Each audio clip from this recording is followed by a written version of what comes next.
अरे संगवारी हो सुनाना, छत्तीसगढ़ के माटी में फिर हरियाली छाए है। सज गए किसान मन मुस्काए है, हरेली के पावन तिहार में हमर गुरु बाबा ला बुलावन है।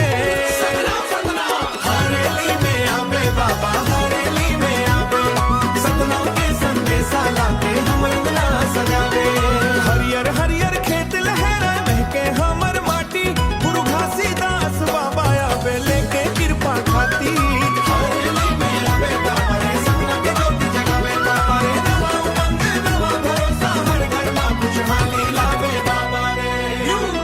सावन के बदरा घिर आए, रिमझिम पानी बरसे, धान के नन्हा नन्हा पौधा हरियर होके हंसे, नाचे धरती मैया मुस्काए, गुरु बाबा के नाम लेके सब जन मंगल गाए।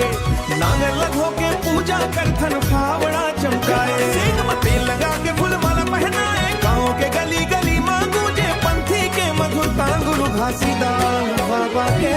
हरेली में आवे बाबा, हरेली में आवे, सपनों के संदेशा लाके हम रंगला सजावे। दुख दरिद्र ला दूर भगावे, सुख के दीप जलावे, हरियर होए हमर छत्तीसगढ़ बाबा आशीष दे जावे। गुरु बाबा सतनाम। नीम के डारा आम के पाना घर दुआरी सज गए, माटी के खुशबू संग संग मनवा हमर बहके। ताई मनहा परसा बनावे, दादा पूजा करते, नाना लइका खुशी खुशी माँ हरेली खेलत फिरते।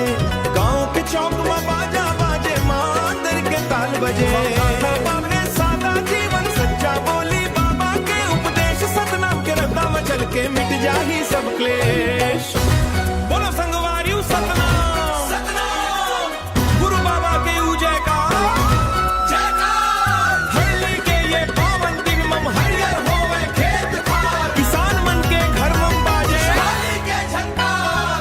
गुरु बाबा जब आही अंगना फूल बिछावो रहा, सबके ज्योति लेके बाबा दूर करही अंधियारा।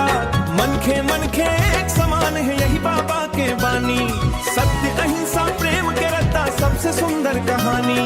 नदिया बोले पहाड़ बोले, बोले हमर बंदिहान छत्तीस